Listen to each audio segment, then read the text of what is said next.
Boa noite, Pirassununga. Estamos iniciando mais um podcast Pirassununga Verdade. E hoje o nosso tema vai ser saúde. Nós vamos conversar com um dos maiores nomes mais respeitados da medicina e também da vida pública da nossa região, o Dr. Aguinaldo Piscopo, cardiologista, intensivista e uma referência quando o assunto é a saúde do coração. Ele vai falar sobre prevenção de doenças cardiovasculares, cuidados diários que podem salvar vidas e também um pouco sobre a sua trajetória na medicina e na política.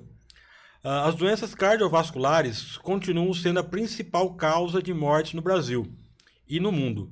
E a boa parte desses casos poderia ser evitada com informações e hábitos corretos.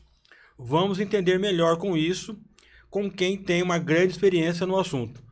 Boa noite, meu amigo Gustavo Pagotto. Boa noite, Paulo. Boa noite, doutor. Boa noite aos nossos ouvintes, nossos amigos que amigos, estão nos porque assistindo. eu vou falar da rede social, eu falo assim, a gente fala ouvinte, mas na rede social agora todo mundo assiste, né? Uhum.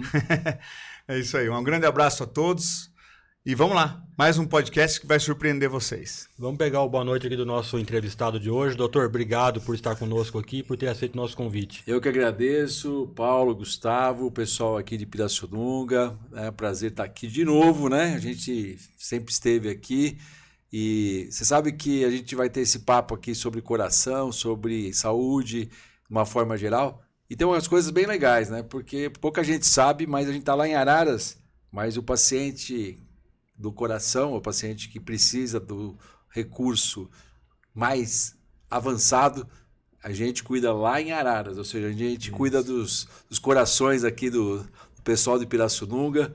Todo dia tem gente de Pirassununga. Hoje mesmo, hoje eu acabei de receber pacientes lá e a gente recebe com muito prazer aí os pacientes vindos para ajudar a melhorar. E o melhor de tudo, eles prevenirem, né? Então nós vamos bater esse papo aqui falando de prevenção, porque, como você disse na introdução, o coração ele é ainda o grande responsável pela maioria das mortes. São 400 mil mortes no Brasil todos os anos, é muita gente, e a gente tem aí o infarto praticamente responsável por 100 mil mortes.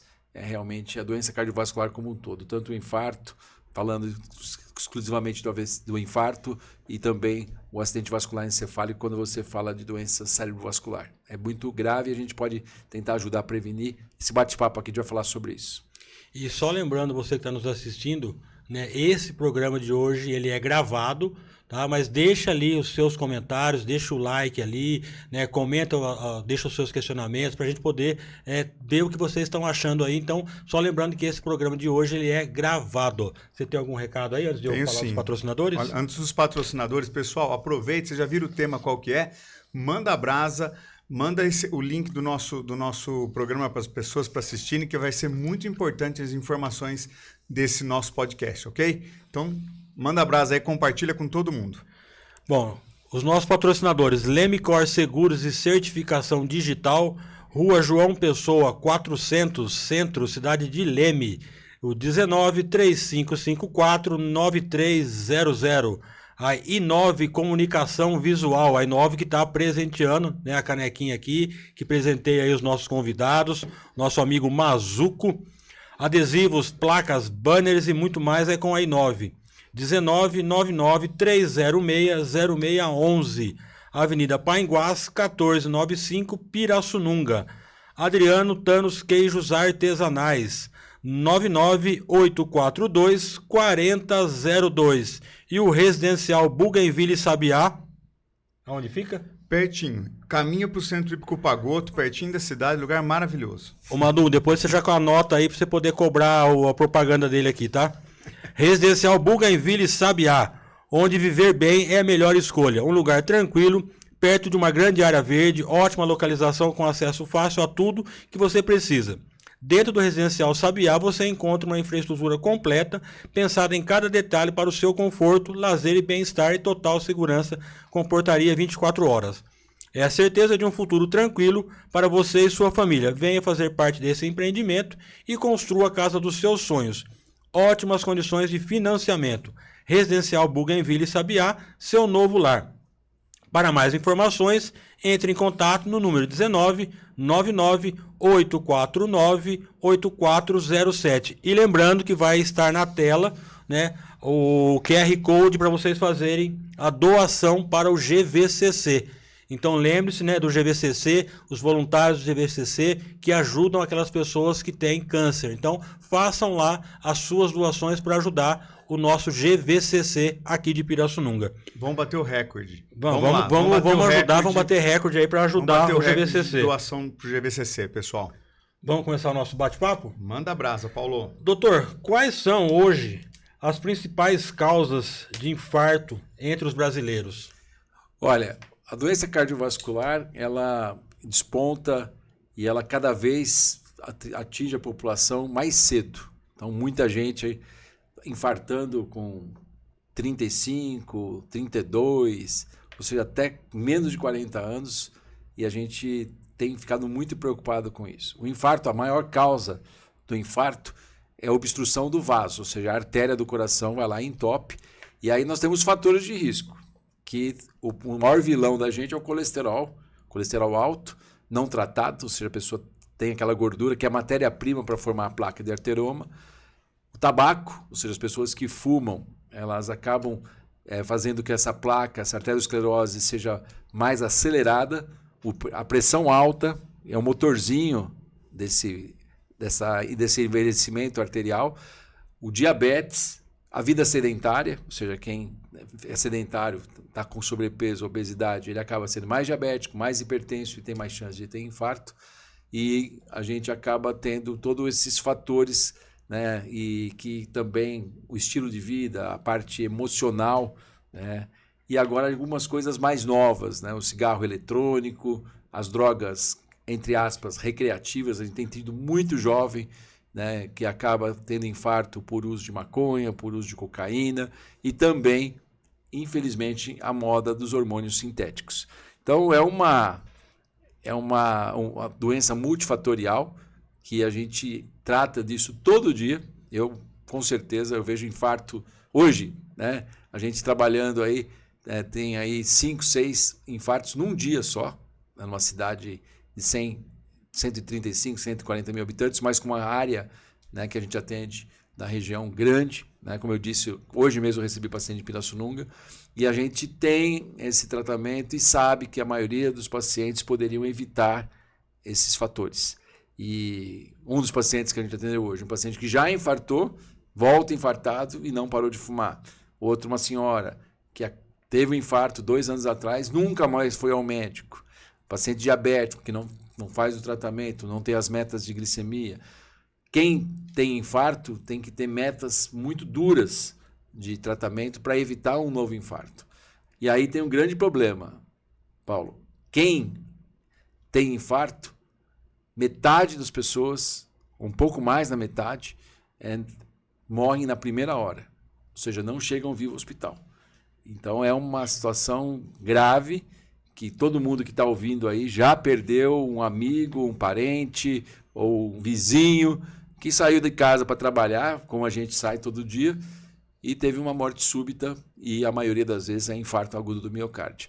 Então esse é o grande desafio. Ninguém sai de casa para morrer, ninguém quer morrer cedo, e o infarto mata na fase que a gente está bem da vida, né? Quando a gente já tem uma história aí com a família, tudo mais, né? O homem infarta mais do que a mulher, só que está mudando a história. Hoje as pessoas estão infartando muito mais cedo, e a gente tem ficado bastante preocupado com esses fatores novos relacionados à doença.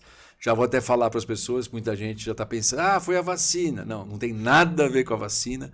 Tá? A vacina da Covid ficou lá atrás, em 2020, 21, 22, e ela não aumentou o risco de infarto. Aumentou, sim, para uma população mais jovem, o risco de miocardite, um número bem pequeno, mas não tem que pôr na conta da vacina, não tem nada a ver com isso. Toda vez que mudou foi estilo de vida. Pós-pandemia, as pessoas ficaram mais estressadas, mais obesas, mais sedentárias, mais hipertensas, com menos assistência à saúde, e a gente sabe que tudo isso acaba levando aí a doença cardiovascular como um todo. É verdade, doutor, que o infarto, quando acontece em pessoas mais novas, ele é mais fulminante, pode acontecer mais casos de óbito? Exatamente. Gustavo, quando a pessoa tem infarto com menos de 60 anos, a chance de ter morte súbita é maior do que ele tem quando ele tem mais de 60, por causa da circulação colateral. Quando a gente tem mais de 60 anos, a nossa artéria tem outros caminhos. E a placa normalmente é calcificada, ela não fecha de uma forma abrupta, ela vai normalmente tendo angina, faz um infarto que a gente chama de infarto sem supra. O jovem, ele tem uma placa mais vulnerável e ele pode ter uma placa de gordura de 30% a 40% que não tem nenhum sintoma, em 8, 10 segundos essa placa passa para 100%. E a primeira manifestação pode ser o quadro de arritmia cardíaca, de morte súbita. E, infelizmente, esses pacientes mais jovens têm mais arritmia e têm mais morte súbita. Então, num contexto geral, o paciente mais jovem, ele tem mais morte súbita, mas quando ele chega ao hospital, ele morre menos. O paciente idoso, ele tem mais comorbidade, ele chega mais ao hospital, mas a mortalidade do infarto no idoso é maior. Então, a gente tem esse desafio enorme. Quem está ouvindo aí, quem tem dor, e a gente nem fala mais dor no peito, sabe como que é, sabe como que é a diretriz hoje? É dor do umbigo até o queixo, aqui na mandíbula. Qualquer dor de início súbito que começa da cicatriz umbilical ou até aqui, que pode irradiar para o braço, para as costas, com sudorese, dor em aperto, queimação, dor que você nunca teve, tem que ligar no SAMU 192. Não é para dirigir o próprio carro, não é para ir na farmácia medir pressão, não é para tentar marcar consulta, é para ligar no SAMU e o SAMU vai buscar. A gente sabe que o SAMU daqui é extremamente competente. Eu estive aqui várias vezes na época de montar o SAMU, conversando com ex-dirigentes aqui. Eu lembro exatamente de todas as conversas que eu tive, algumas com sucesso, outras não, mas a gente ajudou a implantar na época e começamos o SAMU em Araras em 2001 e é um sistema que funciona. Então, se você tiver uma parada cardíaca ao lado de um desfibrilador que o SAMU tem, a chance de sobreviver é de 90%. Se você tiver uma parada cardíaca e você não chamou o SAMU, cada minuto que passa, essa pessoa perde 10% de chance. Então, é fundamental. E aí, quem tem dor no peito, início súbito, tem outra dica importante. Até tem no meu Instagram lá, que o pessoal for seguir lá, @AguinaldoPíscopo, é fato ou fake, ou seja, tomar AS, ou seja, 3 comprimidinhos de AS infantil, não tamponado, mastigar e engolir, reduz infarto? Reduz o risco de morte. Então, o risco de morte, ele pode ser aí reduzido com um simples comprimido, né? No caso aí, AS infantil, 3 comprimidos, mastigando e engolindo, já vai começar o trabalho para dissolver esse coágulo lá. O primeiro de tudo, o melhor, é prevenir. Ou seja, vamos ter bons hábitos, vamos fazer atividade física, vamos cessar o tabagismo, controlar o peso, comer de forma saudável, deixar os multiprocessados de lado, comer com pouco sal, controlar a pressão, que não é fácil, controlar o peso. Todo mundo quer, e não é fácil.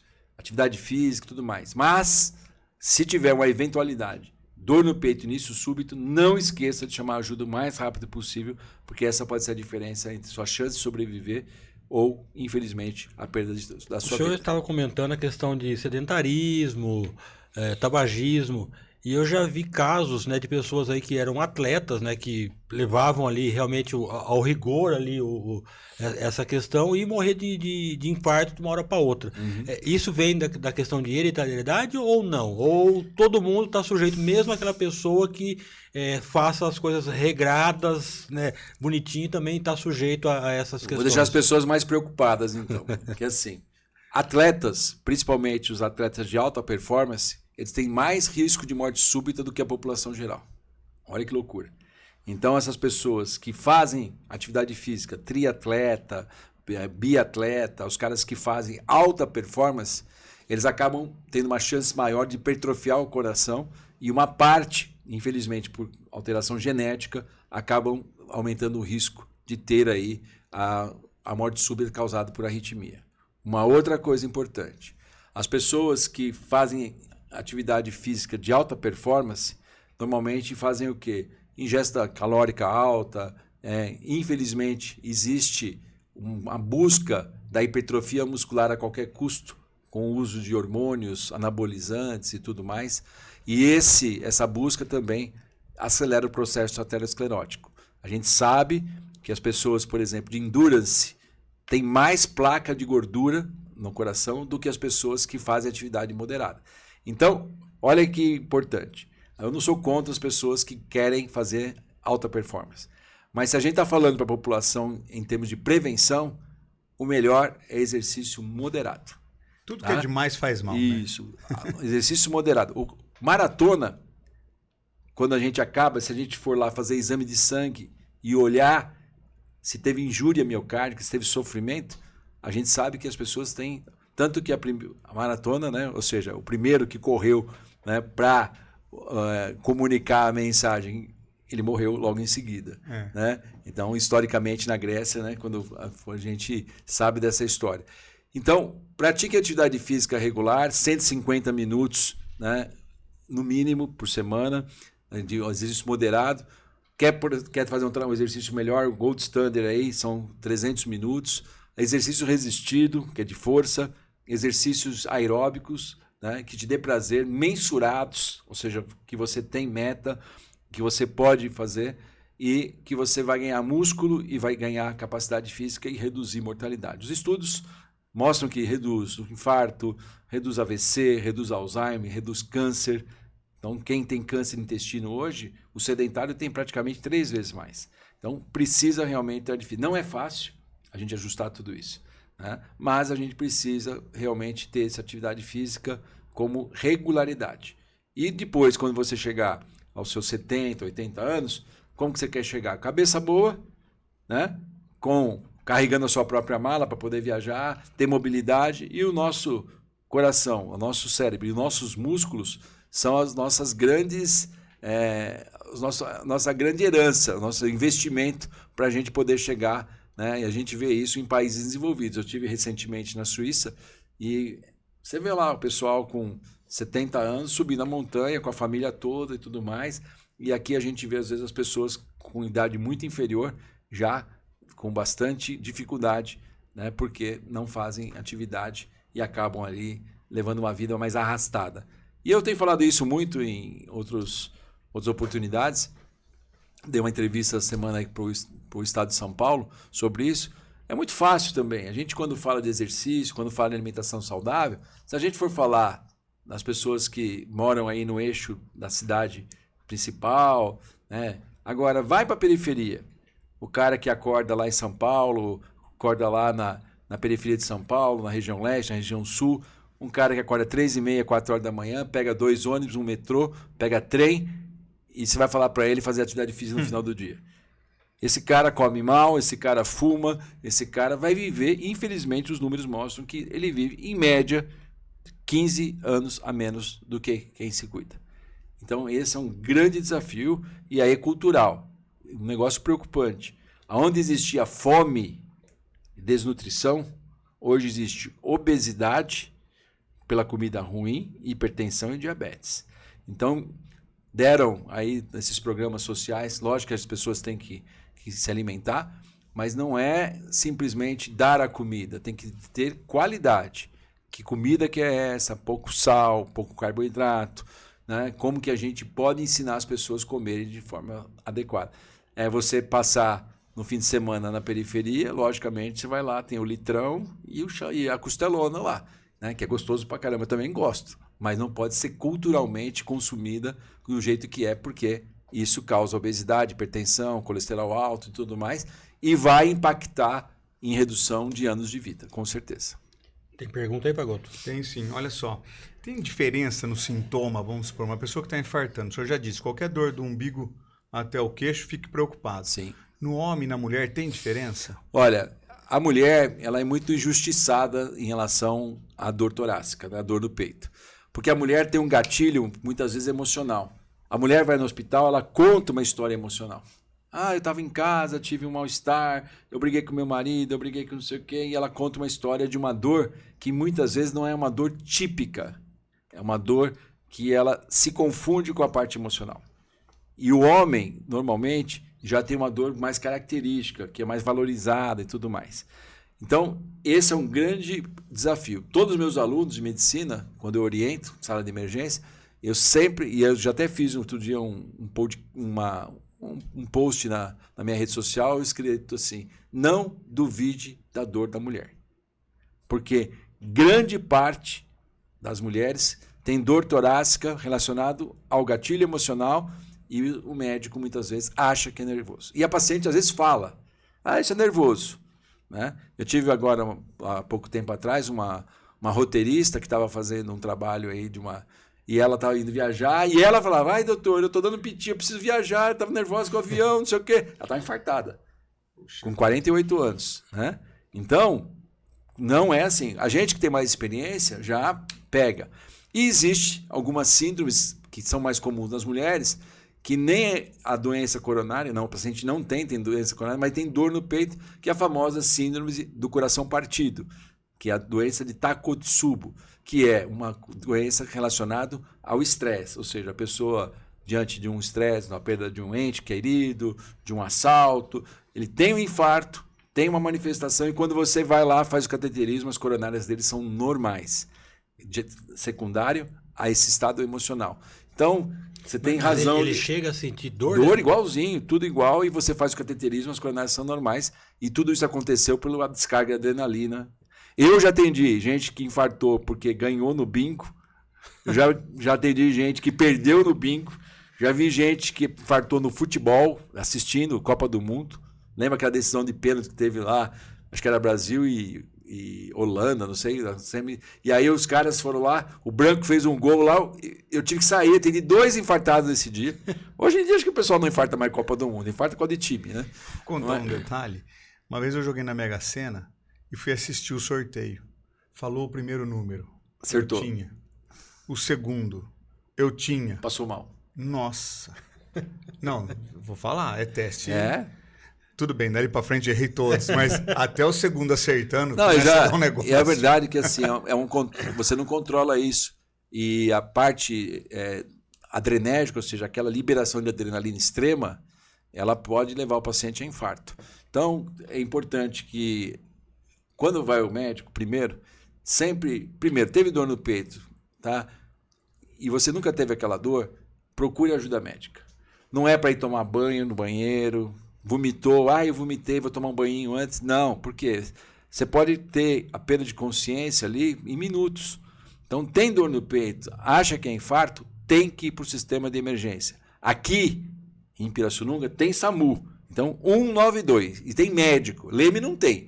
Nós estamos tentando colocar lá, porque assim, Araras tem, Conchal tem, você pula Leme, né? Que é uma cidade...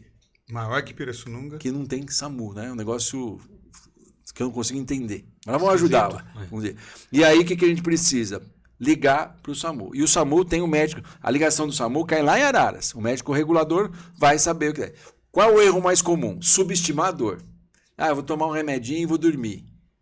Eu vou tomar um chá e vou medir a pressão amanhã, vou marcar consulta. Cara, se você está tendo dor, não é para dormir, não é para ir no banheiro, acorda sua esposa, a esposa acorda o marido, liga, né? E ajuda. E se você estiver sozinho, abre a porta, não deixa nada trancado, não vai para o banheiro, entendeu? Vomita onde você está. Por quê? Quando a gente chega no SAMU, e eu trabalhei muitos anos no Resgate, no Águia, em São Paulo, tudo mais, você tem que arrombar a porta, o cara cai do lado do banheiro, do box ali, o box não abre, né? Porque se o box abre para dentro, não abre.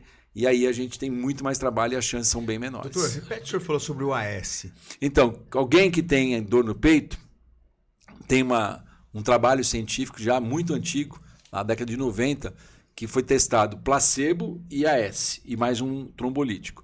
E a gente sabe que quem mastigar o AS e engolir o AS não tamponado, 3 comprimidos, para quem não é alérgico e não tem sangramento, ele reduz a mortalidade do infarto. Na hora em da até dor, 20%. se uma pessoa está com dor... Já pega, ele já começa a trabalhar. Lógico que não é só o AS, depois a gente dá um outro remédio, um outro. Mas tem pacientes que mastigam o AS, quando chega no hospital a artéria está aberta. ele reduz até 20% do risco de mortalidade. Olha só. A gente tá... Tomar cuidado com quem é alérgico, né? Quem é alérgico verdadeiro, A né? minha esposa é alérgica. Alérgica para valer. Gosto de assistir o salicídio.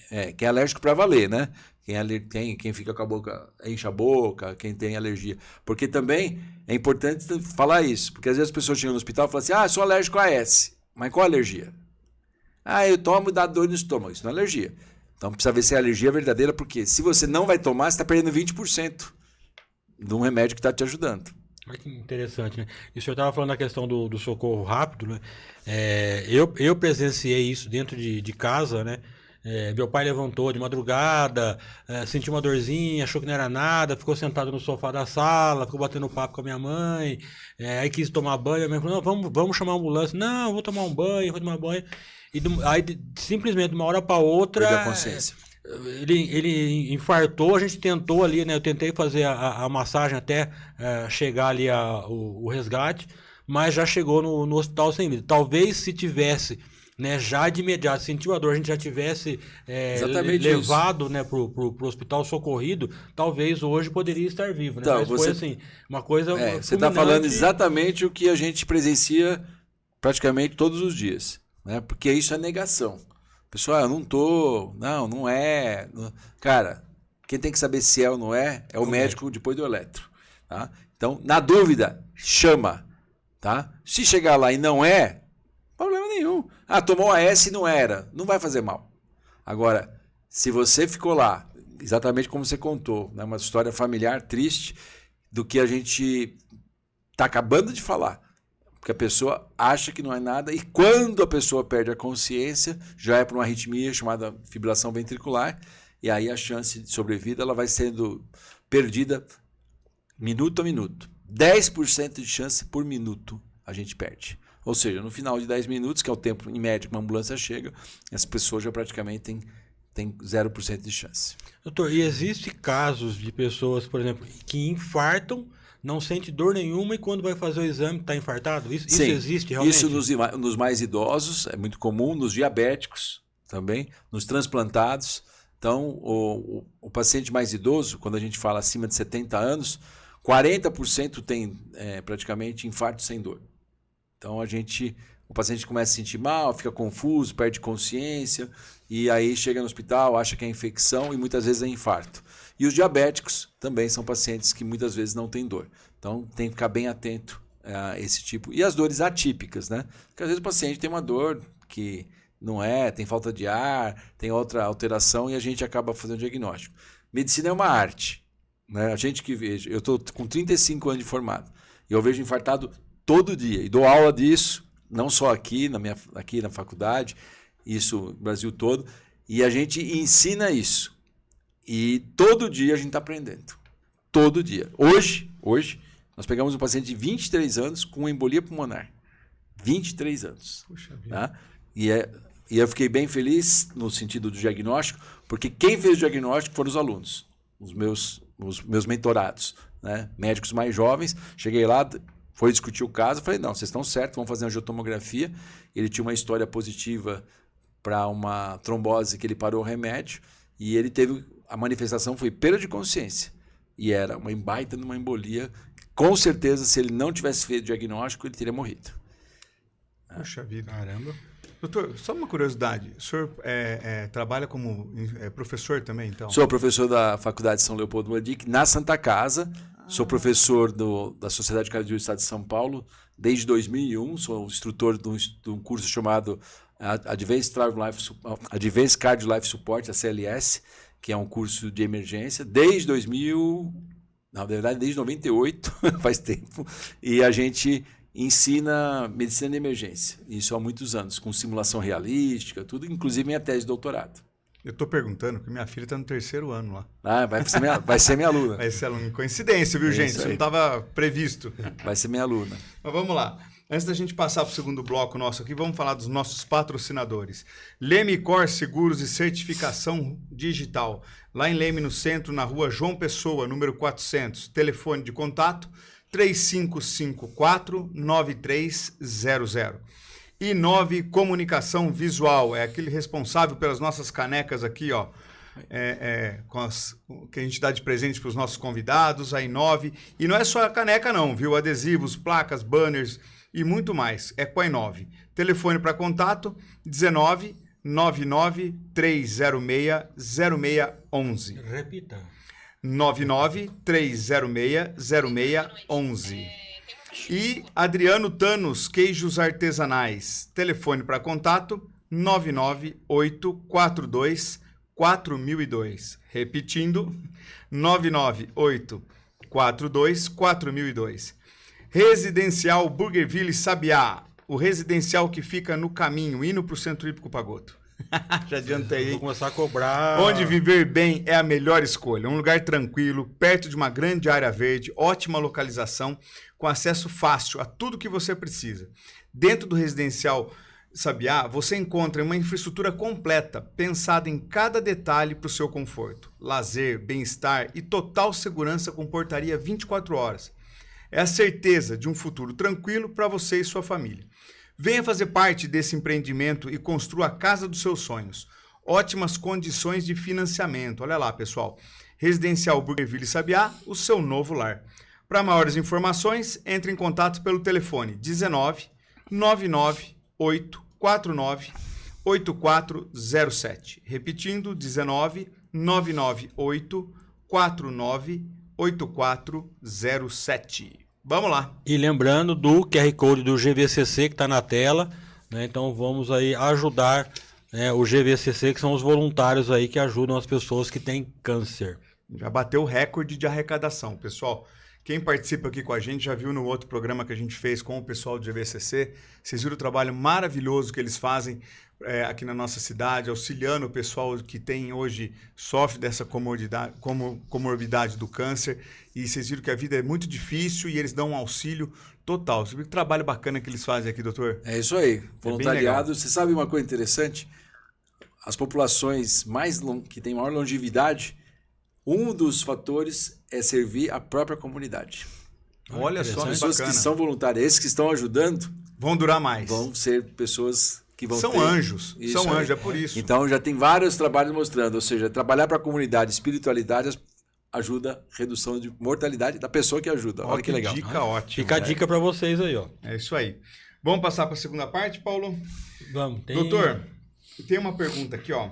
Quais são os exames mais importantes para quem quer avaliar a saúde do coração?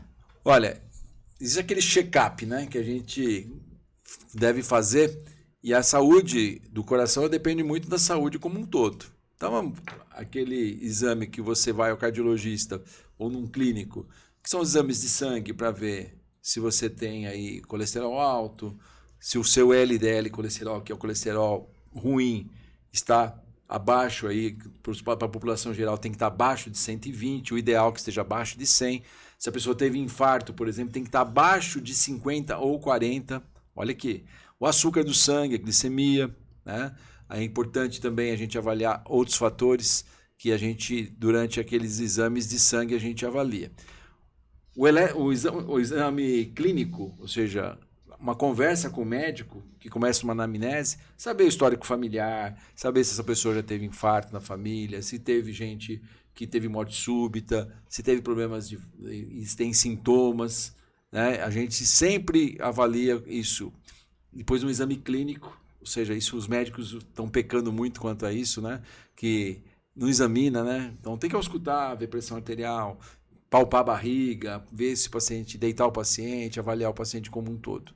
Aí a parte cardiológica específica é o eletrocardiograma, que a gente faz para todo mundo. Não existe consulta cardiológica sem eletrocardiograma, né? E os pacientes que têm algum fator de risco ou estão na parte de prevenção, a gente faz sim exame de esforço, que é o teste esteira, ultrassom do coração, que é o ecocardiograma. A gente faz isso muito rápido hoje. Hoje meus pacientes com consultório fazem no próprio consultório. A gente chega lá, deita o paciente.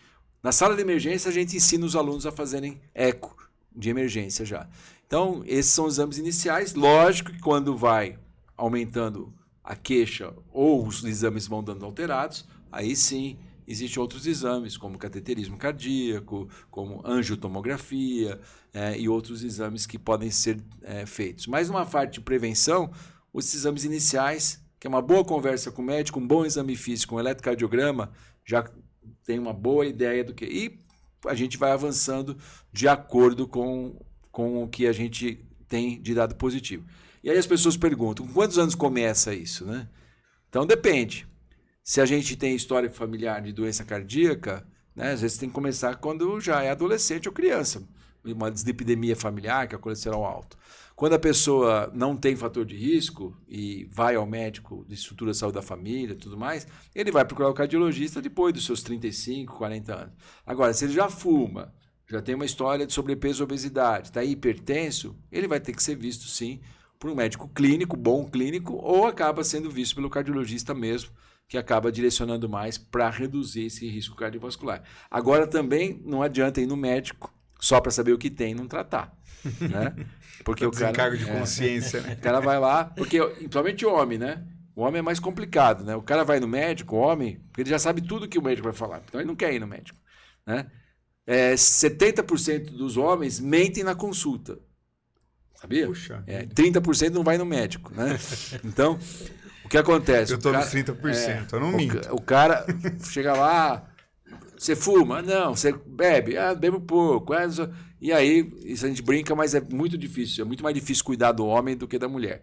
E a mulher é mais disciplinada, né? A mulher normalmente já tem histórico de começar a sua prevenção do câncer, né? Já na sua adolescência, né? Fazendo o seu exame de citologia oncótica, que é o Papa Nicolau. Depois vai fazer mamografia e acaba indo ao ginecologista. E ela acaba... Nós estamos no Novembro Azul aí, né? Passando pelo Novembro Azul. Gente, levar homem para fazer exame de próstata é uma coisa, um desafio, né?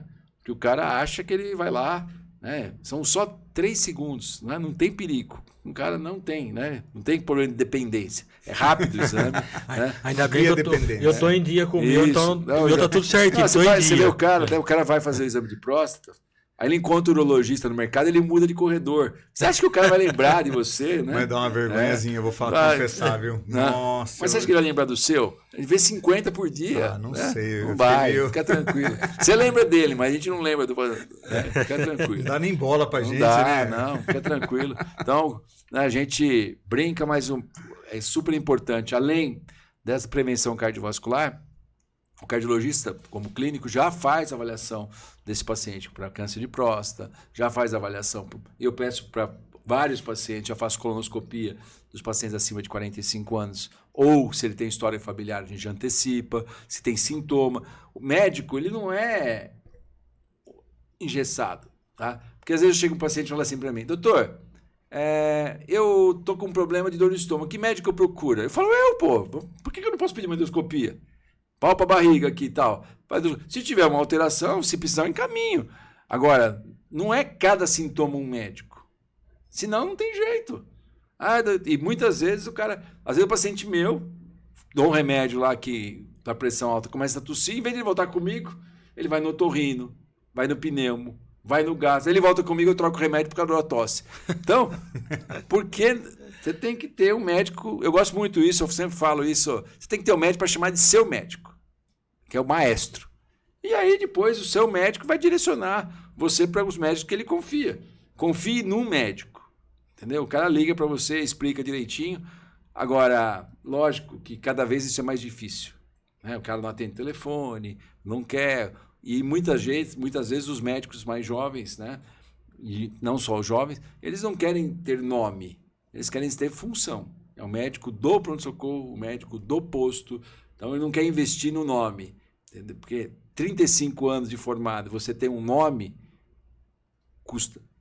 E você, tanto você pode ter um nome aqui, ou você pode ter um nome lá embaixo. E vocês sabem como que funciona isso, numa cidade menor. Todo mundo sabe. No curso de medicina, fala, se você for lá na cidade pequena, né, matar alguém lá do prefeito, o pessoal brinca sempre essa história, né? Morreu o prefeito, você tem que ir embora, né? Na verdade, porque o médico rapidamente ele ganha uma fama boa, ou também ele pode ganhar uma fama muito ruim. E lógico que a gente perde caso. Então, não estou dizendo que a gente salva todo mundo, né? Senão a gente não é médico, a gente seria, né, alguma coisa... Milagreiro. Mas a gente tem que entender, se comunicar bem, explicar. E o que é grande desafio é isso agora. 46 mil médicos se formando por ano, né? Em 2030 a gente vai ter mais de 1 milhão de médicos e a gente vai ter médico dirigindo Uber. Isso só no Brasil? Só no Brasil. O número de faculdades cresceu de uma forma abusiva e o número de residências e especializações não cresceu. Hoje, na Santa Casa de Araras, eu tenho 40 médicos que estão aguardando plantão. 40 médicos pedindo emprego para dar plantão. Coisa que antes eu tinha que toda hora ir para a porta porque faltava médico. Agora, o que falta hoje? Médico capacitado. E isso é difícil. Médico que sabe fazer as coisas, que sabe entubar, que sabe fazer um ultrassom de emergência, que sabe passar um acesso central, que tem raciocínio clínico, que cuida realmente. Agora, médico para atender ficha verde, gripe, resfriado e passar remédio para encaminhar para todo lugar, tem bastante. E cada vez vai ter mais.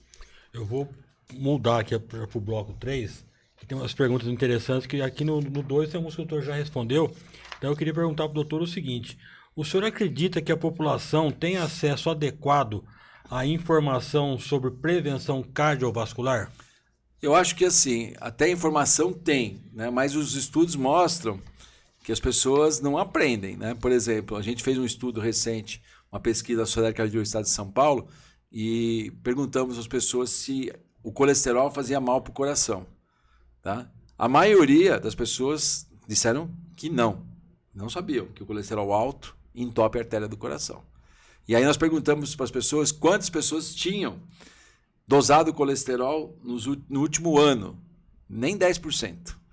Então, ainda as pessoas acham que isso é mito, que é fake. O colesterol é coisa de remédio. E não, é um dos fatores de risco principais.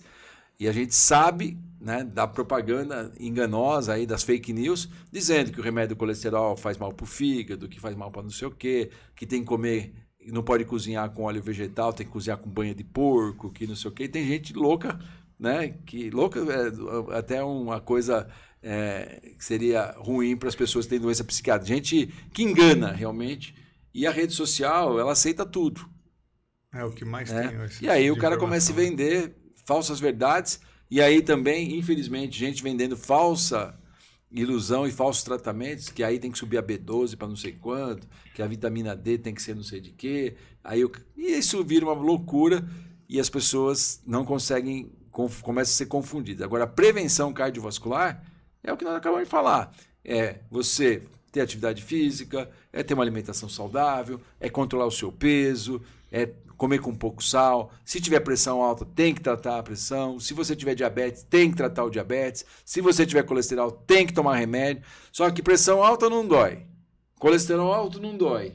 Né? Diabetes não tem sintoma. E o cara, quando ele vai ver, ele está tudo entupido. E se tiver sorte de chegar vivo no hospital, ainda faz umas pontes safena. Eu vou contar um detalhe aqui, e é isso que o doutor falou. Antes de eu entrar, de assumir como secretário de segurança, minha pressão era uma beleza.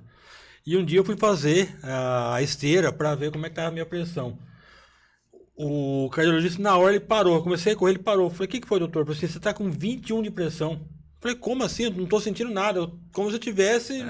Normal. Eu falei, não, eu estou parando por aqui. Ele falou, vou parar o teste aqui, vamos né, ver aí. Aí me deu o remédio para pressão, aí comecei a tomar remédio para pressão. Mas realmente eu não sentia nada. Eu estava correndo ali como se não tivesse nada. Isso. Nada. Doutor, essa história de que agora a pressão 12/8 já é considerada uma pressão alta, é verdade isso? Eu vi uma notícia sobre isso. O 12/8 é a seguinte, a gente chama de pré-hipertenso. Então, o que foi visto? Os trabalhos que quem tem 120/80 tem uma tendência enorme já a ser hipertenso, né? E tem que já reduzir o peso, tem que fazer atividade física, tem que comer com pouco sal. Ele não vai tomar remédio para 12/8. Mas quando ele chegar a 130/80, a gente já chama que essa pressão é alta. E 14/9 para cima já é hipertensão. E aí, de novo, a gente fala... Tem paciente com 14/9 que a gente trata, 13/8 que a gente trata. Depende do número de fatores de risco. Se ele é diabético, hipertenso, ou seja, com a pressão desse jeito, já teve infarto, ele vai ter que buscar metas mais duras de pressão. Então, hoje, 12/8 já é um sinal amarelo, ou seja, a gente chama de pré-hipertensão, como existe o pré-diabetes, que a gente sabe que a glicemia ainda, o pessoal não é diabético, mas está ali, né, acima de 100, menor que 120, a glicada um pouco aumentada, a gente já taxa esse paciente aí para ele ficar esperto, porque ele vai ser diabético com o passar dos anos. Doutor, quais são os principais erros que as pessoas cometem quando tentam cuidar do coração por conta própria?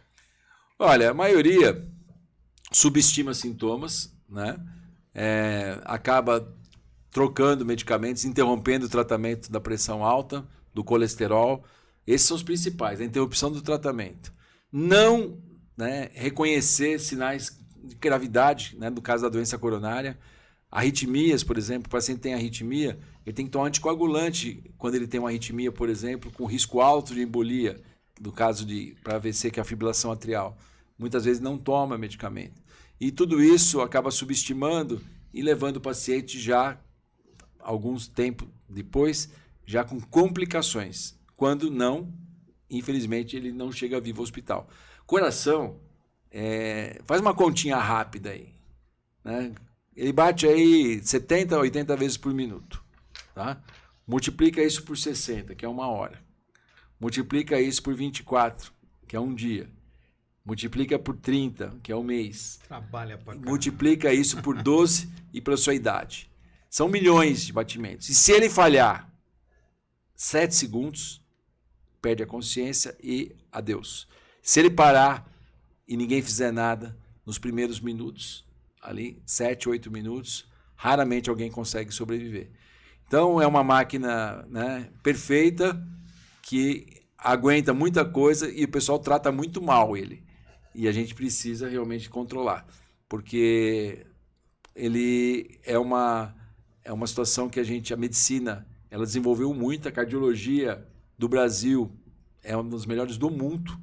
Nós temos aí, a primeira angioplastia foi feita no Brasil, marca-passo foi feito em São Paulo aí pelo pessoal. Tem muito avanço. Nós temos os melhores hospitais de cardiologia, estamos nos 20 hospitais melhores do mundo no Brasil. Instituto Dante Pazanese, onde eu fiz residência e doutorado, INCOR, próprio Einstein, hospitais públicos, né? No caso aí, transplantes e tantos mentores, professores que a gente teve.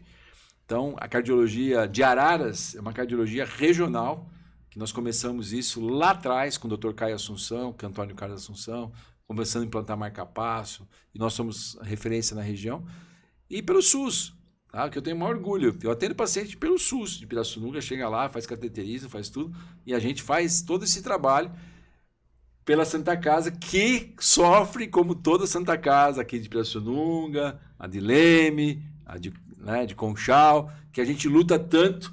Melhorou um pouco aí com o governo do Tarcísio, que melhorou a tabela SUS. A gente levou isso para discutir, mas é um grande desafio ainda fazer com que os médicos experientes e os médicos trabalhem no sistema público, porque é muito ruim.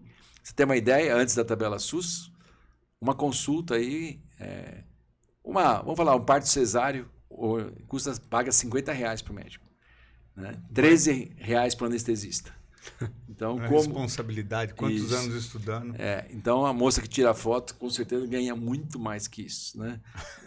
A foto lá na hora do parto e tudo mais. Então, a gente está preocupado, sim.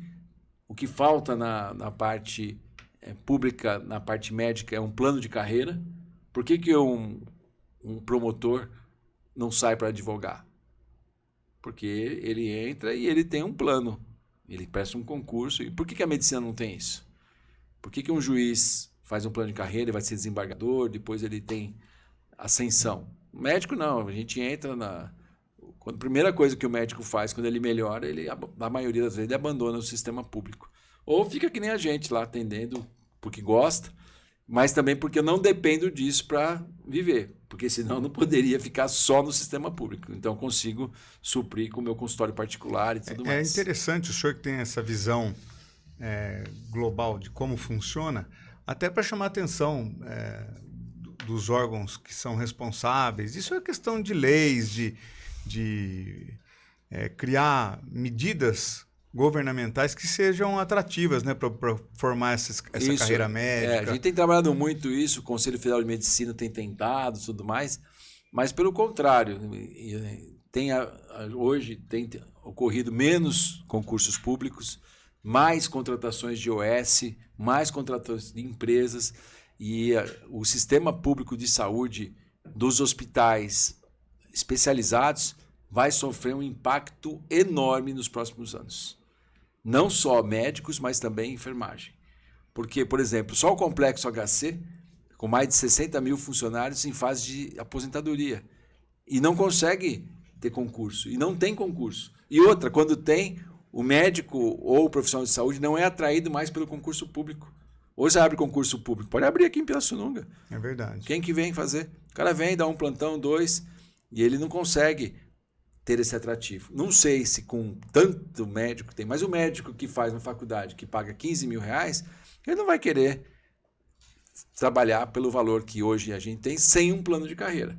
E principalmente, que a gente tem muito problema, sem a especialização e tudo mais. A baixa remuneração atrai pessoas com Mal formação. má formação, exatamente. Isso. Ou o cara é apaixonado, né? Rico, ou não precisa, ou já passou da fase de, né? Que nem eu, por exemplo, eu já não estou rico, mas já estudei minhas duas filhas são médicas, eu já posso me dar o luxo, entre aspas, de ficar um período atendendo dentro de um hospital que não paga bem, porque eu tenho um consultório forte que supre isso. Então, é onde eu consigo fazer a parte de ensino, onde a gente tem a satisfação, né, de atender as pessoas com maior fragilidade, vulnerabilidade, e é gostoso.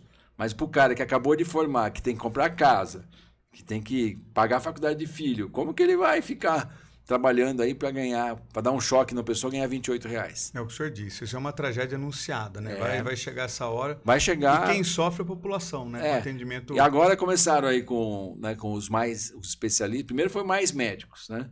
Aí formaram um monte de médicos e esqueceram de formar especialista. Agora fizeram mais especialista. Mas o que eu já tenho falado, formar médico e especialista não é igual linguiça, que você põe aqui a carne e sai a linguiça aqui. Porque não é assim. Para formar é 2, 3, 4 anos. E depois que você forma, qual é a garantia que esse cara vai trabalhar no sistema público? Então, hoje, talvez o melhor caminho, na minha opinião, seja a parceria público-privada. Então, vem comprar a consulta do especialista que já está trabalhando na rede privada. E isso começou a acontecer.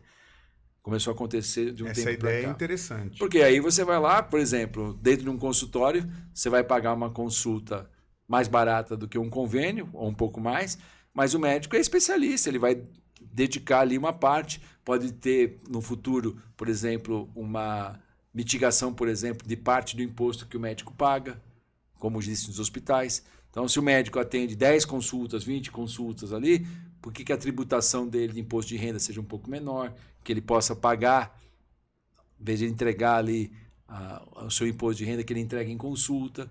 Isso talvez, alguns hospitais já fazem isso através do PROAD e quem sabe isso vai acontecer também. Já está acontecendo nos grandes hospitais, mas acredito que seja uma boa estratégia futura para a gente mitigar essa falta de especialista. Não tem... Procura um neuropediatra. Esquece. Não tem, entendeu? Não tem. Eu era secretário de saúde, tinha uma neuropediatra, ela queria que a gente ia buscar ela na casa dela, com o carro da prefeitura, queria consulta igual de... Cara, eu falei, gente, não tem, o secretário não pode fazer isso, e aquele número de crianças enorme para ser atendido. Aonde você... E aí o vereador reclamava, eu falei, tá bom, me arruma um. Não tem. E o pessoal que tem, logicamente, nós vivemos num país capitalista, o que ele vai fazer? Vai ter um consultório e vai atender. Tem procura enorme. Logicamente que não é tão fácil formar um bom especialista. Por isso que vai ser dessa forma, né? Grande parte vai ficar fazendo estética, botox, vitamina e tudo mais, que aí é fácil. Né? Agora cuida de doente. Vai lá no consultório lá. Tudo bem que a senhora, se tivesse bom, não estava aqui, doutor. Aí toma remédio, puxa lá, tem 30 remédios. Tem diabetes? Tem. Tem pressão alta? Tem. Tem problema no rim? Tem. Né? Tem Alzheimer? Tem. Já infartou? Já. Já teve derrame? Já. Entendeu? E você tem que cuidar. Então, é esse médico que está faltando. Né? É verdade. Falar dos nossos patrocinadores aqui, a Lemicor Seguros e Certificação Digital, Rua João Pessoa 400, no centro, em Leme. 19-3554-9300. A Inove Comunicação Visual, adesivos, placas, banners e muito mais é com a Inove. 19-99-306-0611, na Avenida Painguás, 1495, Pirassununga. Adriano Thanos, queijos artesanais, é o 99842-4002. Residencial Bougainville Sabiá, onde viver bem é a melhor escolha. Um lugar tranquilo, perto de uma grande área verde, ótima localização com acesso fácil a tudo que você precisa. Dentro do Residencial Sabiá, você encontra uma infraestrutura completa pensada em cada detalhe para seu conforto, lazer, bem-estar e total segurança com portaria 24 horas. É a certeza de um futuro tranquilo para você e sua família. Venha fazer parte desse empreendimento e construa a casa dos seus sonhos. Ótimas condições de financiamento. Residencial Bougainville Sabiá, seu novo lar. Para mais informações, entre em contato no número 19 99 849 8407. E lembrando também da doação para o GVCC, né? Da importância aí de pessoal. vocês estarem doando para o GVCC. Tem pergunta aí? Tenho sim. Mas só mais um detalhe. Emanuel, não sei como é que tá. Ah, joia. Aparecendo aí para vocês. Aqui, ó. Aqui embaixo, no canto da nossa tela. Do meu ladinho aqui. Isso, do lado do Paulo Thanos aqui, tem o QR Code, você acessa, abre a foto do seu celular, já vai abrir direto o link para fazer um Pix. Qualquer valor, pessoal. R$2, R$5, R$10, vocês não têm ideia da diferença que isso vai fazer. Então, colabora aí com o pessoal do GVCC, beleza? Posso fazer uma pergunta? Posso Pode. atrapalhar você um pouquinho? Pode. A pandemia de Covid, ela trouxe algum impacto duradouro na saúde do coração das pessoas? Olha, eu posso te dizer que sim, tá? Eu, durante a pandemia, fui secretário de saúde, eu trabalhei no Albert Einstein em São Paulo, trabalhei no HC de São Paulo. Foi uma loucura, né, o nosso trabalho, e a gente se dedicou linha de frente. Pra você ter uma ideia, teve semana que a gente, por dia, a gente acabou entubando aí mais de 3, 4, 5 pessoas num dia só. Com certeza, ela teve um impacto na parte psicológica das pessoas. Muita gente perdeu entes queridos e também muita gente teve sequelas relacionadas à Covid mesmo. Miocardites, pessoas que tiveram alterações relacionadas à parte de sobrepeso e obesidade. Muita doença, sim, ficou represada. Muita gente não conseguiu ir no médico. Então, ela teve um impacto negativo quanto à saúde de uma forma geral e do coração também. E a gente ainda estamos conseguindo recuperar em relação ao que ela fez com a saúde de uma forma geral, tanto no sentido de perdas de vidas, como também das doenças que ficaram represadas. E também o estado emocional e comportamental das pessoas mudou completamente. É uma coisa medonha, né? Como as pessoas tiveram aí uma vida também de comportamento, virou de perna pro ar, né? De comportamento, né? Os extremos, né? As pessoas querendo impor coisas, e aí teve a ideologia política junto com a doença. Tudo isso foi muito ruim para todo mundo. E isso, para nós médicos, é muito ruim. Porque as pessoas hoje não querem vacinar para gripe, que reduz a mortalidade de infarto. As pessoas não querem vacinar para herpes. As pessoas não querem vacinar para a própria Covid, ou para levar a criança para tomar vacina contra a poliomielite. E a gente começa a ter problemas. Então, esse impacto é muito ruim.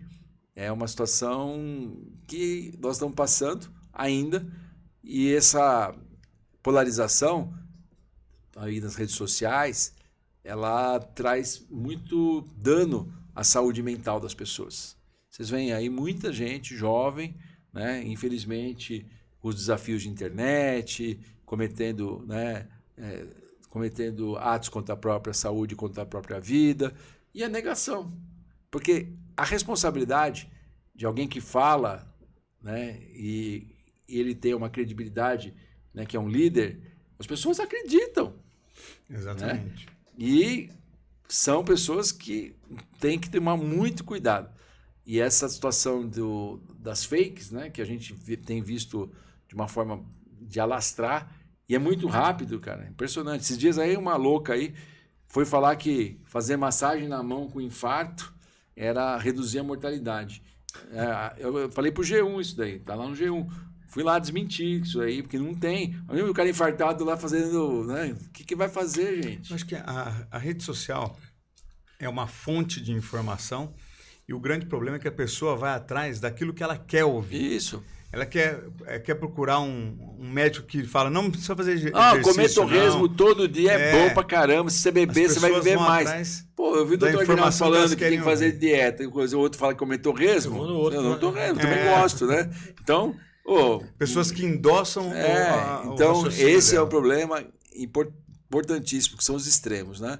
Agora, a gente vai ter uma mudança grande, tudo isso. Com a inteligência artificial, com tudo isso, a gente não sabe como vai ser o futuro. Uma situação, o impacto da IA na parte médica, em tudo, vocês não, assim, eu já uso bastante inteligência artificial. E é um negócio maluco que a gente que tem o conhecimento e a gente discute de igual para igual, né? Começa a falar com a inteligência artificial. Eu uso IA falando assim, bom dia, vamos discutir um caso comigo, tal. E ela me trata pelo primeiro nome, professor, vamos falar sobre isso, tal. Às vezes eu ensino os alunos a utilizar. E ela tem uma assertividade enorme. Ela não vai funcionar sozinha, por enquanto. Ela não põe a mão no paciente. Né? Mas você dá dados, que é o prompt. E isso é impressionante como isso vai mudar. Então, imagem, por exemplo, hoje eu tiro uma foto de um eletrocardiograma, ela consegue dar diagnóstico. Ela consegue interpretar imagem da tomografia. E esses dias eu tinha uma pessoa fez uma ressonância magnética e o colega mandou as imagens e não tinha. Eu fotografei e pedi para ela interpretar a ressonância magnética do coração. Quando chegou o laudo do médico, era idêntico. Ele tinha usado? Idêntico. Não, ele não usou. Não. E ele fez vendo. Mas a IA bateu com o laudo bateu médico. Com o mesmo laudo. Impressionante. Então, é futuro que já chegou, né? E a gente tem muita coisa boa que a gente vai conseguir, só que isso não tem nem mensuração. A gente nem sabe como vai ser. Não sabe como vai ser. Mas chega a ser assustador, né? O que a gente precisa saber de tudo isso, e aí está falando da parte que a Covid deixou para a gente, é que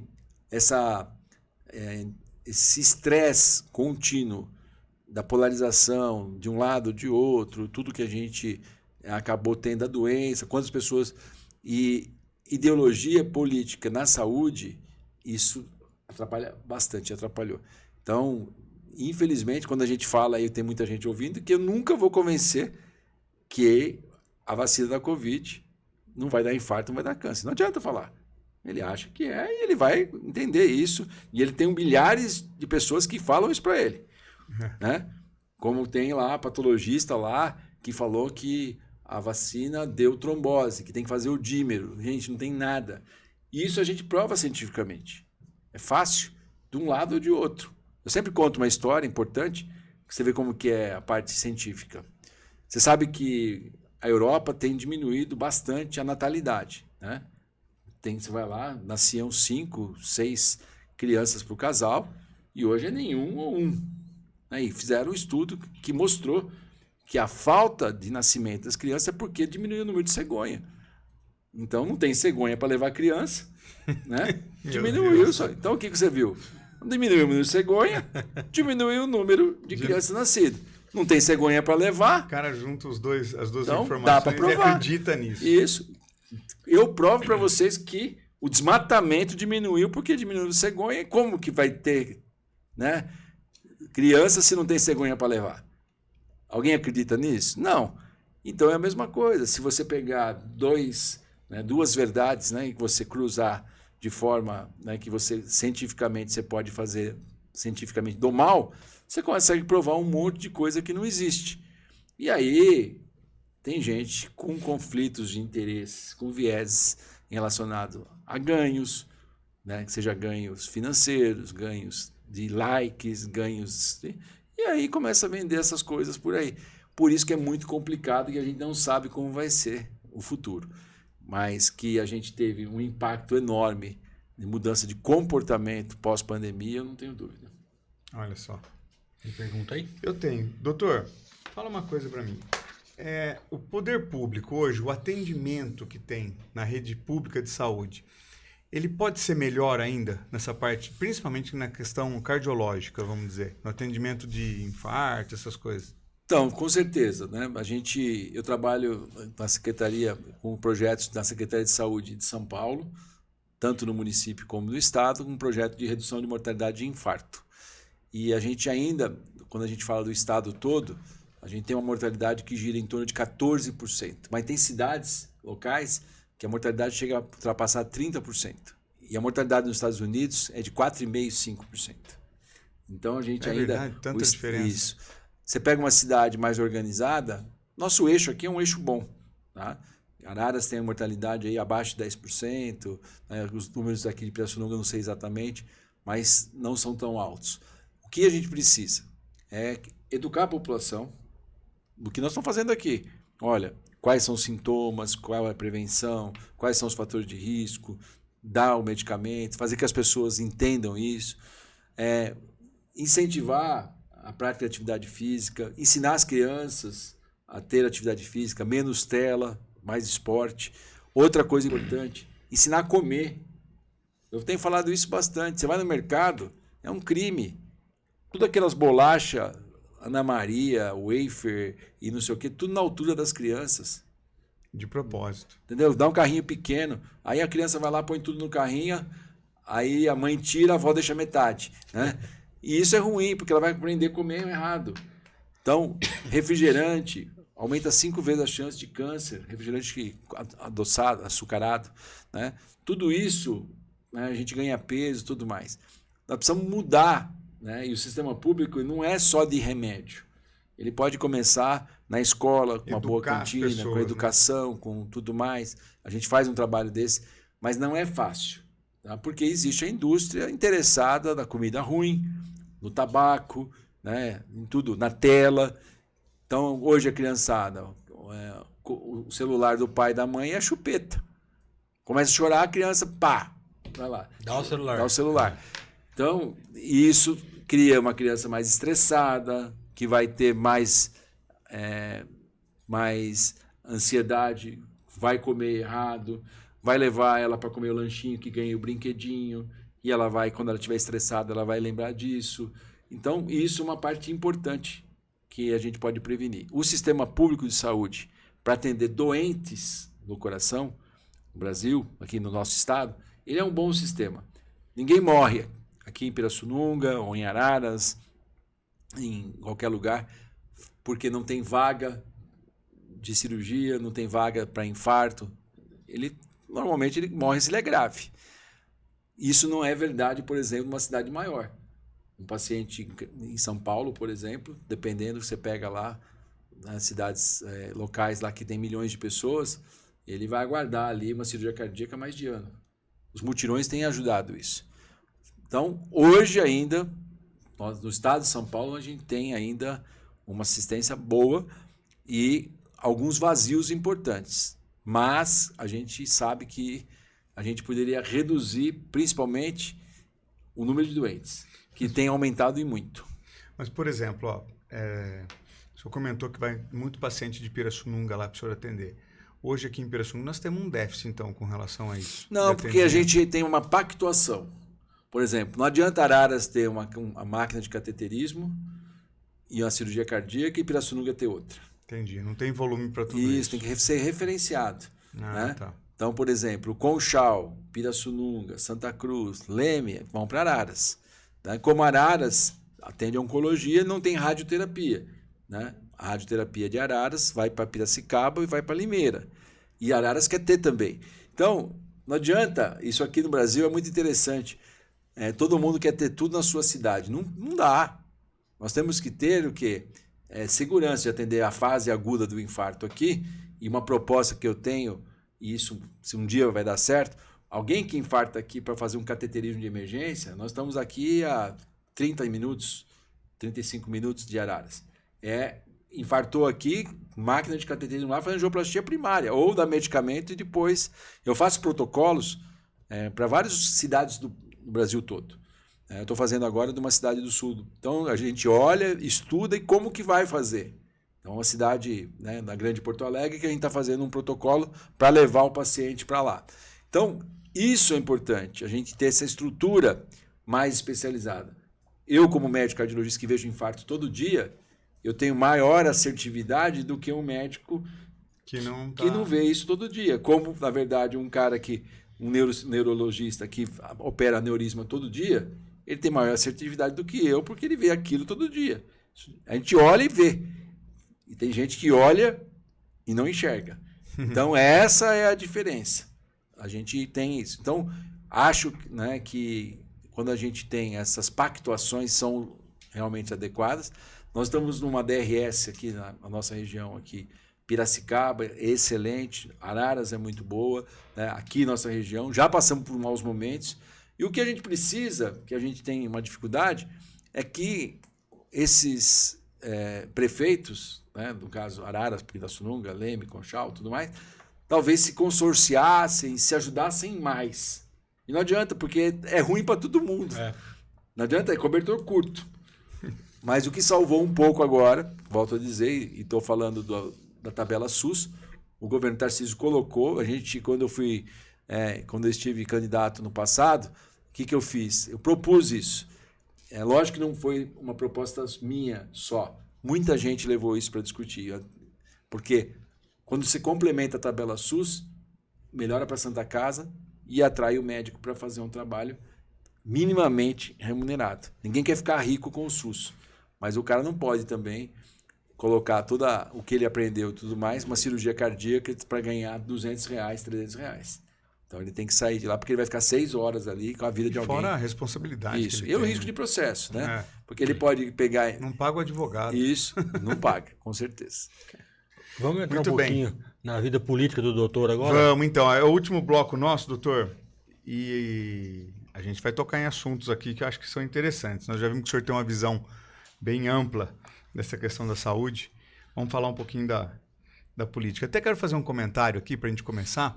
Eu me lembro, eu fazia parte do Conselho Gestor na Santa Casa, quando teve aquela microexplosão aqui. Ah, sim. E o senhor, não me sai da cabeça o senhor chegando com um jaleco laranja da Defesa Civil, né? Na Defesa Civil, coordenando isso tudo, colocando uma UTI ali na porta da Santa Casa para se chegasse algum caso mais grave para transportar, para levar para fora. Então, o doutor já ajudou muito Pirassununga aqui, viu, gente? Eu ia até comentar isso. Eu era o secretário de segurança na época e o coordenador da Defesa Civil aqui da cidade. E eu lembro dessa cena de eu chegar lá no hospital, né? O doutor estava lá na porta do hospital. Isso. E nós até comentávamos aqui antes do programa, né, lá do Sul, e nós vivemos coisa, vamos dizer assim, não é semelhante, né, mas uma intensidade um pouco menor aqui em Pirassununga, né, que foi aquela microexplosão. E eu me lembro realmente, né, do doutor aqui, né, veio de Araras para cá, ficou aqui com a gente lá na Santa Casa, vendo o que precisava, e graças a Deus, né, doutor, nós não tivemos nenhum paciente, né, vítima aí daquela microexplosão que nós tivemos em Pirassununga. Então, para vocês verem aí que o doutor, além de salvar vidas também lá, de pessoas que procuram na parte cardiológica, esteve aqui nos ajudando aí. Diretamente, né? Já ajudou a Pirassununga, né? Numa hora que foi um dos maiores problemas que a cidade já passou até hoje. E eu estava lá, né? Eu era parte disso aí. Na verdade, quando aconteceu isso, foi interessante, porque a gente estava fazendo contato aqui com o SAMU, eu era secretário. E o que acontecia? A gente não conseguia, porque perdeu os telefones, né? A gente não sabia como estava aqui. E aí a gente não conseguia falar, tal. Tinha o telefone de um colega que era do SAMU, mas ele estava fora daqui, estava no Rio de Janeiro. E aí a gente falou, qual é o único jeito da gente saber? Vamos para lá. Daí a gente trouxe, o Alex Zaniboni também veio comigo. A gente pegou acho que 2, 3 viaturas, veio para cá para saber qual que era o que a gente poderia fazer. Se teria que esvaziar a Santa Casa. E a gente, por que a gente faz isso? Né? Porque eu tive a oportunidade de ter treinamento em Israel, né, sobre gerenciamento de catástrofe. Eu fiquei nos Estados Unidos em resgate para a gente, quando montou o SAMU, também em Paris, né, no SAMU de Paris. Então, e trabalhei no resgate em São Paulo, né, atendi queda de avião da TAM, já atendi muita coisa nesses anos todos. Esse gerenciamento, normalmente, nessas situações, são importantes. E a gente sabe que a vulnerabilidade do sistema de comunicação é uma coisa que... Exatamente. Não, e foi uma grande dificuldade para a gente essa questão da comunicação. Isso, porque a gente tinha energia, que tudo mais. comunicar entre nós, órgãos ali que estavam trabalhando, a gente não tinha Nem como, telefone, nada. nada, Acabou. porque tinha lugar da cidade que você conseguia falar, tinha lugar que você não conseguia falar. Então, a gente marcava um horário, se reunia no grupo de Isso. bombeiros, fazia o que tinha que fazer, saía de novo. Olha, foi uma isso experiência aí. que... Eu acho que eu posso falar até em nome da população de Pirassununga. Agradecer o Ah, senhor, doutor. A gente faz isso por instinto, entendeu? Porque eu trabalhei muitos anos na Autoban. Agradeço aí as pessoas pelo reconhecimento, mas assim, trabalhei muitos anos no resgate. E quando eu andava com o carro do médico, né? Às vezes a gente vê alguém parado lá, eu parava lá e ia ajudar a trocar o pneu e tal. Acho que eu herdei isso da minha mãe. E aí o cara falava assim, nossa, mas que legal isso aí. Mas nunca tinha visto um mecânico com esse negócio no pescoço, assim. Aí eu falava, não, eu sou médico. Aí o cara falava, o louco, mas você é médico, parou para trocar o pneu. Né? Então, quem gosta de ajudar, quem tem essa vocação... E médico é isso, né? Médico, né? Lógico que tem médico e médico, tem político e político, tem, né, policial e policial, advogado e advogado. Mas fazer isso de gostar de ajudar, né, de mudar a história, de ter... Eu aprendi muito isso, quando eu fiquei em Israel, eu aprendi muito sobre isso. E no Exército também, eu fui CPOR em São Paulo, né? Estou fazendo 40 anos de Exército. Eu acho que essa coisa de você entregar, né, para a população, se colocar no lugar e tudo mais, sempre tem muito legal. Né? Ainda bem que, né, dentro das proporções que a gente sabe que foram mais danos materiais, né, na época, né, mas assim, para você ter uma ideia, em Araras, de 2001 a 2009, eu atendi com meu carro, como voluntário, saindo da minha casa, em apoio ao SAMU, antes de ter médico no SAMU. Então, olha só. Então tem várias histórias lá em Araras. Isso faz o senhor pensar numa vida pública também. Assim, eu acho que assim, já tem uma vida pública, né? O médico, né, o sistema de atendimento público, tudo mais. Eu fui vice-prefeito em Araras em 2008 e a gente ficou por um período, teve um problema eleitoral na época, né, que não é muito difícil acontecer, né, quando você... A gente aqui em Pirassununga é bem experiente. Quando você uns anos para cá, com muita experiência. Quando você não tem ali atendimento, assim, é complicado, né? Mas aí eu era vice-prefeito, acabei deixando o cargo e depois fui secretário de saúde, né, para ajudar na pandemia. E em 2022, eu saí como candidato a deputado estadual. A ideia só tem uma, é realmente levar a parte do que eu aprendi e acumulei de conhecimento nesses 35 anos, como a gente está conversando aqui, o que eu posso ajudar na gestão pública, o que eu posso ajudar a minha região, o que eu posso ajudar de conhecimento de redução de mortalidade de infarto, o que eu posso ajudar na segurança do trânsito, que é uma coisa que eu gosto bastante, aprendi e ajudei bastante de redução de mortalidade, e o que a gente pode compartilhar tudo isso. Eu gosto de dizer o seguinte, né? Quando o médico, né? Eu vou salvar, eu vou ajudar, vou fazer quem está na minha frente. Né? Como gestor, como político, como deputado, como secretário, você pode levar isso para mais gente através da sua caneta. Então, uma caneta bem intencionada multiplica, né, o que você tem. E o ensino também é a mesma coisa. Então, essa é a ideia. A gente tem projetos para o futuro, sim. A gente tem trabalhado bastante na região. Né? A gente agradecer a todo mundo que me apoiou aqui em Pirassununga. A gente tem alguns apoiadores e as pessoas que acreditam e conhecem o trabalho. E as pessoas que não conhecem, acho que é legal nessa fase, né, que vai chegando a eleição, vem um monte de gente aqui, né, traz emenda parlamentar de 100 mil, tira foto com um cara e nunca mais ele aparece. Né? Então, logicamente, que a gente tem que pensar na região. Faz muito tempo que a nossa região não tem um deputado estadual, né? Não tem um deputado federal, já passou aqui, né, alguns, né, mas faz tempo que não tem. E a gente tem que pensar. Verdade, se fizer ali uma hoje, conversa, né, na nossa região. uma conversa aí com a eleição passada e perguntar em quem você votou para estadual, muita gente nem sabe.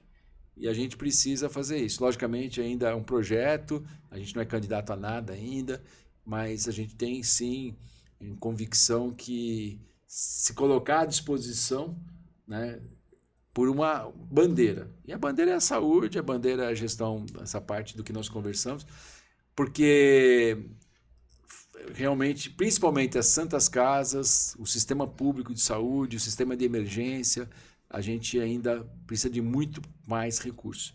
E uma coisa importante, por mais dinheiro que você tenha, se você tiver um mal súbito, quem vai te atender é o SAMU. Ah, mas vou para o Einstein. Não dá para chegar no Einstein Sem passar. sem passar pelo sistema. É verdade. Né? Então, acho que é legal, a gente tem esses projetos e a gente está conversando bastante sobre isso, porque eu acho que a gente pode melhorar. Sempre dá para melhorar. E lógico, depois que você chega numa fase da vida que você tem mais tranquilidade, você pode dedicar um tempo maior, né, para você compartilhar e emprestar o seu trabalho à comunidade. Como eu te falei, né, não é fácil você, com 2 filhas da faculdade, quem está começando a vida, trabalhar 6 horas no sistema público de saúde para ganhar um salário pequeno se você tem o dobro de condição de trabalhar no sistema de atendimento. Mas eu acho que é legal, esse é o caminho que a gente quer fazer. Bom, Muito nós bem. estamos chegando já ao final, né, do nosso programa. Tem bastante, né, doutor? Dá pra gente ficar aqui 2 dias se deixar. E gozado que essa já é a 3ª entrevista que nós fazemos com o médico e a gente nunca consegue concluir as nossas perguntas, porque verdade, sempre tem... o tempo nosso fica aperta um pouco. Fica curto. Que mensagem o senhor deixaria à população sobre a importância de cuidar do coração e da saúde em geral? Olha, eu acho que é assim, você pode ter a grana que for, você pode pensar que você é o cara, né, que você... E eu lido com isso, lido com vida e lido com morte. Todo dia. As pessoas, né, a gente muda destinos ali. Então, o cara para o coração na minha frente, dá um choque no cara, volta, ou às vezes o cara não volta. Você vai entubar o cara dá a mão para você e fala, doutor... E a vida do cara... Já as pessoas pararem para pensar o seguinte, morrer é uma vez só. Não tem 2 mortes. Tá bem que você pode ter uma crença que um dia você vai reinar, mas morte é uma só. Se você não cuidar da sua saúde, tá? Ela vai te cobrar. E o cara acha que é o super-homem, que vai não sei o quê, vai não sei o que lá, e abusa. Né? Abusa em todo sentido. Né? A vida sedentária, a sua agenda não tem espaço para exercício, a agenda não tem espaço para atividade, né, intelectual, nem com a sua família. E aí, de repente, ele chega lá, numa fase da vida, e ele tem ali uma surpresa que muitas vezes tem tratamento e muitas vezes não tem tratamento. Então, é aí que o cara tem que parar a pensar. Nunca é tarde para começar. Então, faça realmente uma planilha da sua saúde. Sua saúde tem que ter investimento. Tá? Hoje, eu acordo 5h30 da manhã e faço atividade física 4 vezes por semana. Se o meu gestor lá da faculdade falar, olha, você vai precisar entrar às 6, eu vou pensar muito bem e falar assim, olha, para mim, hoje, não abro mão da minha atividade física. Não é negociável isso. Tá? E a gente, durante a vida, que o cara pega, ele não põe isso na agenda. Então, ele negocia a saúde dele por a parte financeira. Lógico que todo mundo precisa de dinheiro. Mas a gente precisa pensar numa cidade, numa região, num país mais saudável, com menos doença, com menos remédio, com mais prevenção, com vida mais saudável. E tudo isso vai até do impacto do ambiente e tudo mais. Cidades que hoje estão repensando toda essa estrutura e a gente precisa cuidar da saúde. E, logicamente, eu sou cardiologista, tem que falar, tem que cuidar do coração. Né? Mas não é só do coração, tem que fazer prevenção de câncer, fazer prevenção do trauma, né? Porque a gente quer que as pessoas vivam bastante, né? Que morrer aí depois dos 100, né? De preferência aí, né? De uma forma que não tenha nenhum tipo de sofrimento, não tenha nada. É assim que a gente quer, longevidade com qualidade. É isso que a gente quer fazer. Você sabe que você sabe que eu vou chegar em casa hoje, a primeira coisa que minha esposa vai falar, você escutou o que o doutor falou? A primeira coisa que ela vai falar, não vai falar nem boa noite. Você escutou o que o doutor falou? A carapuça tá servindo direitinho. Vai ser a primeira coisa que ela vai falar. Bom, muito bom. Quer agradecer? Eu quero agradecer muito a presença do senhor aqui. Eu acho que para o nosso intuito com esse podcast é justamente isso, levar informação de qualidade para os pirassununguenses, o pessoal da região que nos assiste, de outros estados também que nos assistem, que a gente sabe que tem gente no Paraná assistindo, tem gente no Mato Grosso assistindo. Então, acho que é muito válido isso. Se a gente sair daqui com 1, 2 pessoas tocadas pelas informações que tiveram aqui hoje, já me dou por satisfeito. Tomara que sejam mais, né? Tomara que sejam mais. Obrigado, gostaria doutor. de agradecer o doutor aí por ter aceito o convite, né? Eu conversei com ele prontamente aceitou o nosso convite. E fica aberto aqui quando o senhor precisar de alguma coisa no nosso podcast, mandar alguma notícia, alguma coisa, né? Nós estamos à disposição aqui. Nós estamos de porta aberta. E agradecer. Lembrando, na próxima terça-feira, a partir das 19h30, nós estaremos aqui para mais um podcast Pirassununga Verdade. Até terça-feira que vem. Até terça. Um abraço, até mais.